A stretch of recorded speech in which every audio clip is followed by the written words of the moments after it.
bienvenue pour ce nouveau thème sur la plateforme Psychonautes où on va s'intéresser à une notion qui est fondamentale dans la vie de chaque individu, c'est la notion du deuil. Ce qui est particulier souvent, c'est qu'on associe la notion du deuil au fait de perdre un être cher. Et là, on peut se sentir ou pas concerné par ce thème-là, mais ce qu'on va vous proposer est quelque chose de beaucoup plus large, une notion beaucoup plus large, parce qu'on s'aperçoit que dans la vie de tous les jours, au quotidien, on a des deuils à faire. Il y a des moments où on doit passer des étapes, on doit franchir des événements, et pour que ça soit plus simple, il y a cette notion du deuil qui existe, et nous, on a décidé de vous présenter ce thème-là, avec toutes ces notions-là, c'est-à-dire le deuil d'un être cher, mais plein d'autres deuils différents aussi.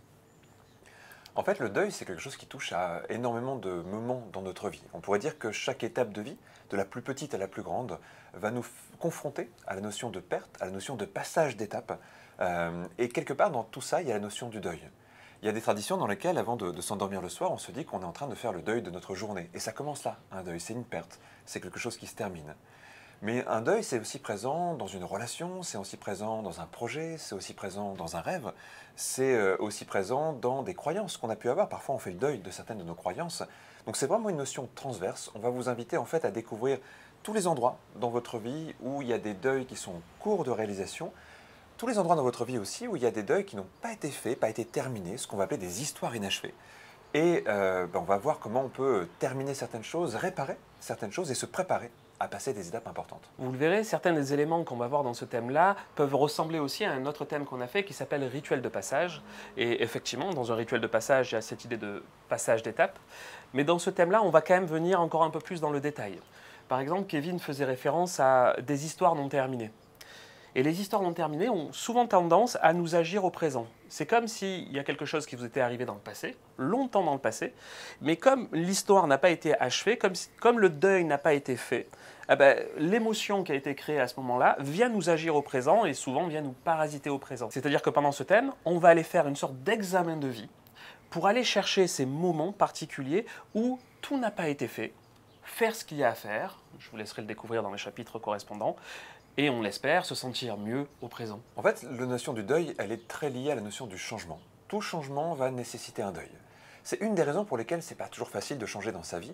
Imaginons, je perds quelqu'un et puis après je vais rester dans la personne que j'étais parce que j'ai du mal à passer à autre chose. Passer à autre chose, parfois on a l'impression de vivre ça comme une trahison. On a l'impression d'oublier en fait ce qu'on était. Et évidemment, on est un peu tiraillé dans ces cas-là, entre une partie de nous qui quelquefois veut rester dans un monde qui a pourtant évolué, un peu comme si on s'attachait à une période révolue. Et quand on regarde autour de nous, on va s'apercevoir qu'il y a plein de gens qui, dans certains compartiments de leur vie, continuent à vivre comme si le temps n'avait pas évolué. C'est pas général, hein, c'est parfois un niveau sentimental, c'est parfois un niveau professionnel, c'est parfois dans certains types de comportements. Donc il y a cette partie de nous parfois qui retient un peu en arrière. Et puis il y a la partie de nous qui veut avancer. Parfois même elle veut avancer un peu trop vite, cette partie de nous. Ce sont des moments où on a parfois même envie de passer à autre chose, parfois même on le vit comme une fuite. Et ça aussi, c'est quelque chose qui mérite d'être travaillé. Si on passe trop vite à l'étape suivante ou si on reste coincé dans l'étape précédente, eh bien dans les deux cas, on fait face à un deuil qui ne se fait pas, qui ne se réalise pas, et ça va créer plein de remous, plein de complications, plein de résistances dans notre vie présente. Il se trouve que dans notre culture, il y a certaines traditions qui se sont un peu perdues. Si je prends un exemple, dans l'Italie un peu profonde, il y avait une tradition qui était assez simple, c'est que si on perdait quelqu'un de cher, on devait porter le noir pendant 1 an. Porter le noir, c'est porter une tenue noire pour marquer le deuil. Et ça avait des avantages, des inconvénients. Mais un énorme avantage, c'était de dire, tiens, la période de deuil, elle est déterminée et délimitée. Donc je sais que je dois, j'ai pas le mot en français, mais je dois souffrir d'une certaine manière ou pleurer la personne que j'ai perdue pendant 1 an, mais au bout d'1 an, je peux reprendre ma vie. On pourrait se dire qu'aujourd'hui, on est plus libre, en disant finalement, si ça doit durer 3 mois, ça dure 3 mois, si ça dure 3 ans, ça dure 3 ans. Mais il y a un truc dans le cerveau, c'est que comme je ne sais jamais finalement quand est-ce que c'est bien, quand est-ce que c'est pas bien, socialement, du coup, je ne sais pas si j'ai le droit d'être heureux ou pas au bout de 3 mois ou au bout de 3 ans. Et ça vient complexifier le truc, c'est-à-dire qu'on vient ajouter des émotions comme comment dire, la peur du regard social, voire de la honte, voire de la culpabilité à être heureux, alors que le deuil était censé se faire naturellement. Et là aussi, on a cette idée que les traditions sont un peu perdues et que certaines traditions étaient intéressantes à certains niveaux, comme celui-là. Et du coup, c'est une chose qu'on porte beaucoup avec Bruno dans Psychonautes, c'est une idée toute simple. Celle qu'au lieu d'avoir pour tous la même règle, comme ça pouvait être le cas dans des traditions comme celle-là, chacun pourrait s'inventer la sienne. Mais encore faut-il qu'il ait les ingrédients pour comprendre comment on s'invente sa propre règle, comment on se crée son propre rituel, comment on se crée des étapes par lesquelles passer. Et justement, nous, on va vous accompagner sur l'ensemble des étapes du deuil, en tout cas les plus courantes, celles par lesquelles la plupart des gens passent, avec évidemment des étapes sur lesquelles quelquefois on accroche un peu plus, des étapes sur lesquelles on passe un peu plus facilement. Mais une fois que vous aurez exploré tous ces ingrédients, vous allez pouvoir vous donner des étapes jusqu'à la sortie du deuil. Et il y a certains deuils qui peuvent se faire assez rapidement, puis quelquefois on est prêt aussi à ça. Puis il y a des moments où on se dit je ne suis pas prêt à faire le deuil, et là ce qu'il faut c'est être accompagné justement à mettre en place les éléments qui font qu'on va être prêt. Et tout ça c'est un accompagnement qu'on va vous proposer dans l'ensemble des chapitres de ce thème. Un dernier élément qui est assez particulier, assez curieux, parfois on va devoir faire le deuil de la personne qu'on est avant d'avoir changé. Souvent, on a envie de changer quelque chose, il y a quelque chose qui nous en empêche, un souvenir passé par exemple. Mais une fois qu'on a pu changer, eh ben, on a besoin de faire le deuil de la personne, je mets des guillemets à ça, malade qu'on était, triste, souffrante. Et c'est assez surprenant parce qu'on se dit non mais moi j'aimais pas être la personne d'avant. Néanmoins, le fait de ne pas aimer qui on était juste avant le deuil, parfois, ben, on quitte quand même une posture, on quitte aussi une systémie, parce que peut-être que quand on était en position de souffrance, eh ben, les gens prenaient soin de nous. Okay, et le fait d'aller mieux, ben, ça va nous libérer, on se sent mieux, mais du coup les gens prennent moins soin de nous. Et là aussi, il y a un deuil à faire, et on viendra observer ça aussi dans un des chapitres. C'est ce qui fait que parfois, dans les accompagnements thérapeutiques, il y a besoin de faire le deuil du problème, y compris le deuil d'une douleur, le deuil d'un passage difficile. Parce qu'en fait, c'est vrai que tout passage, surtout s'il dure un peu dans notre vie, va créer des conditionnements, va créer des réactions, des comportements. Et que même si c'est quelque chose qu'on n'aime pas, le jour où on doit le quitter, eh bien, il y a quand même une partie de nous, parfois, qui aime bien le confort du connu. Et c'est quelque chose qui est difficile à rationaliser, parce que consciemment, on se dit, ben non, je ne veux plus ça. Et pourtant, il y a une part de nous qu'on ne connaît pas très bien, souvent, qui résiste un peu au changement. Avant de passer à la description des chapitres, aussi un petit avertissement sur le côté émotionnel de ce thème. Forcément, aborder le deuil, c'est aborder des émotions qui ne sont pas toujours les plus joyeuses ou les plus légères. En tout cas, temporairement. Il y a des moments dans ce thème où on va vous proposer de passer par des émotions quelquefois assez fortes, où il y aura des choses à lâcher, où il y aura des choses à vider. Alors, moi, je n'associerais pas ça à de la tristesse, je ne sais pas ce que tu en penses, mais plutôt, on va vers du soulagement, quelque part. On va vers une libération. Mais parfois, le moment de la libération, ça va occasionner des montées émotionnelles, des vagues émotionnelles. Petit avertissement, du coup, si vous sentez que vous êtes en train de traverser une période qui est très forte et très sensible. Ce thème peut vous accompagner, mais quand même, ça peut être très bien d'être accompagné aussi par un professionnel si vous sentez que vous êtes vraiment en fragilité. L'auto-hypnose peut avoir aussi ses limites. Donc pensez à consulter quelqu'un qui pourra vous accompagner. Je pense notamment à des choses qui sont très traumatisantes, des deuils très importants ou très soudains, où là, dans ces cas-là, un thème comme celui-là peut accompagner, peut aider, mais ne suffira peut-être pas. Par contre, pour tous les autres deuils, c'est-à-dire tous les deuils auxquels on ne pense pas forcément, mais vous allez voir que vous allez sans doute en révéler beaucoup à l'intérieur de vous. Là, vraiment, vous allez travailler sur ce soulagement, vous allez travailler sur ce nettoyage personnel.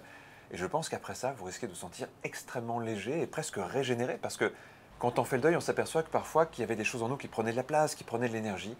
Et quand on vient s'en libérer, il y a vraiment un état où on se retrouve quelque part. Et ça, c'est vraiment quelque chose qu'on vous souhaite dans ce thème. Alors, on va vous présenter brièvement chacun des chapitres. Lors du premier chapitre, Kevin va vous accompagner dans un examen de vie. Et c'est quelque chose d'assez fort parce que peut-être que certains d'entre vous se sentent moyennement concernés par cette idée de deuil, mais il est possible qu'au cours du premier chapitre, vous alliez enquêter sur des choses qui vont vous surprendre. On évoquait un petit peu les histoires inachevées un peu plus tôt. Et justement, ce qui va être intéressant, c'est d'avoir une lecture un peu transversale de sa vie. Donc dans ce premier chapitre, on va examiner un petit peu tous les endroits de notre vie où il y a des deuils qui ne sont pas faits. Et vous allez voir, parfois c'est surprenant parce qu'on va retrouver des histoires inachevées au cœur de nos souvenirs anciens ou présents. On va s'apercevoir qu'il y a des endroits où on n'a pas su lâcher prise. Donc on va aussi se confronter à cette notion du lâcher prise, à cette notion de l'acceptation. On abordera cette idée que chaque soir, chaque moment d'endormissement, c'est une petite mort. Et si on vit ça, si on le sent de cette façon-là, ça peut paraître un peu étrange, mais ça va créer une réaction inverse. Chaque jour va être encore plus unique et encore plus important que les autres. Alors Kevin, qu'est-ce que tu leur prépares pour le deuxième chapitre que tu as nommé « Préparation au deuil » ? En fait, on va commencer à poser les grandes bases qui vont permettre le deuil. Parce qu'un deuil, ça ne se fait pas d'un coup. Ce n'est pas quelque chose qu'on fait juste parce qu'on le décide. La grande question du deuil, c'est est-ce qu'on est prêt ou est-ce qu'on n'est pas prêt à le faire? Et c'est quelque chose qu'on connaît dans les cabinets de consultation. Quand une personne vient pour un deuil, en fait, c'est souvent qu'elle vient pour ça, mais qu'elle a peur en même temps de le faire. Parce que justement, elle n'est pas prête, il manque des ingrédients. Donc ça se prépare, en fait, un deuil. Et je dirais même que quand c'est bien préparé, ça se fait quasiment tout seul, à la fin. Préparer un deuil, ça veut dire déjà remarquer ce qui résiste en nous au deuil. C'est-à-dire les besoins qu'on peut avoir à ce moment-là dans notre vie. Besoin parfois de validation, de reconnaissance, parfois besoin de digérer certaines choses. mais aussi parfois besoin d'aller récupérer des ressources anciennes avant de passer à autre chose. Parce que parfois, tu connais l'expression jeter le bébé avec l'eau du bain, quand les gens veulent faire le deuil, parfois, ils veulent tout lâcher. Oui. Et en fait, c'est une erreur et c'est aussi pour ça que ça résiste. Il n'y a jamais tout à lâcher, il y a toujours des choses à recycler, on va dire, et à prendre avec nous pour une nouvelle étape de vie. Et une fois que cette préparation au deuil aura pu être faite, eh bien, vous serez prêt à passer au troisième chapitre, et cette fois, c'est Bruno qui va vous accompagner. Alors, dans ce troisième chapitre, on va aller explorer toutes les émotions. Vous savez, il y a ce circuit classique du deuil qui est fait en 5 étapes. Alors, ça dépend un peu des schémas.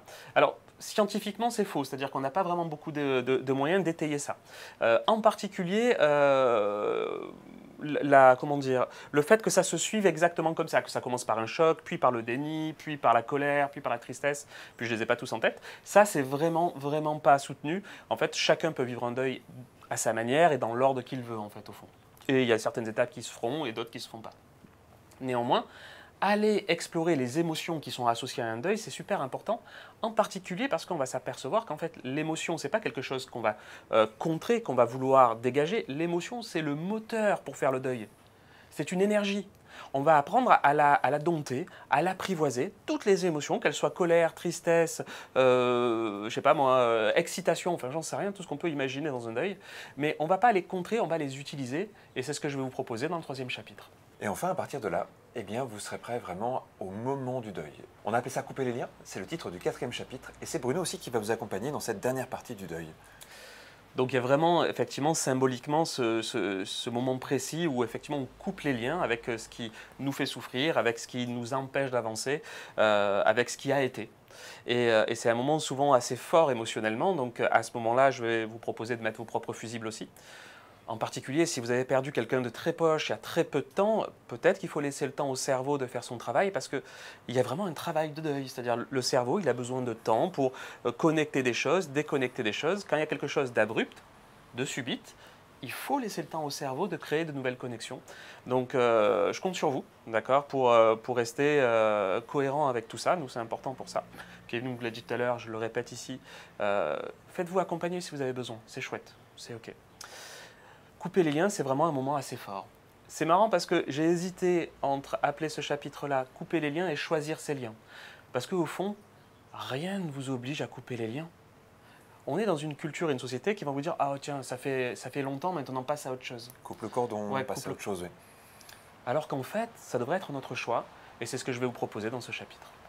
Puis on verra de toute façon que le but ne sera pas forcément d'aller jusque-là, mais quelquefois, l'idée de couper le lien peut nous permettre de nous situer, savoir où on en est dans le processus du deuil. Puis enfin, couper un lien, c'est peut-être aussi pour en recréer un autre. Parfois, couper le lien, c'est couper le lien qu'on a eu avec quelque chose au passé, pour pouvoir recréer un nouveau lien aujourd'hui en fonction de la personne que l'on est et vers laquelle on est en train d'évoluer. Vous allez voir, c'est un thème qui est très riche, ça devrait beaucoup travailler. Je pense même que c'est une notion que tout le monde devrait apprendre, la notion du deuil, bien avant d'y être confronté réellement dans sa vie. Parfois on n'a pas le choix, parfois il y a des gens qui sont confrontés très tôt à cette notion, mais le problème c'est que c'est un vrai tabou dans notre société. Quand quelqu'un vit un deuil, en fait, il a très peu de personnes à qui en parler. Souvent les gens n'osent pas trop en famille, c'est pas facile toujours d'être accompagné, et du coup c'est une notion qui est un peu évacuée, comme si on n'allait jamais la vivre. Puis quand les gens y sont confrontés, évidemment, ils sont un peu démunis. Donc ce qu'on espère, c'est que pour ceux qui vivent un deuil, ça sera une superbe ressource pour avancer, et pour tous les autres, que ça puisse être aussi une ressource préventive, de façon à ce que le jour où vous en aurez besoin, eh bien, cette ressource, elle sera là, vous aurez compris certaines notions, vous saurez identifier ce qui se passe en vous, et vous saurez avancer simplement, en fait, dans une étape qui est logique dans une vie humaine. Et juste avant de commencer le premier chapitre, ce que je vais vous demander, c'est quelques minutes, 5 minutes, simplement pour faire une petite introspection et noter comment vous vous sentez, dans quel état vous êtes juste avant d'aborder ce thème. Notez-le sur un morceau de papier, posez-le de côté pendant quelques semaines parce qu'on y reviendra à la fin de ce thème. Une fois que vous aurez fait ça, on vous attend pour le premier chapitre.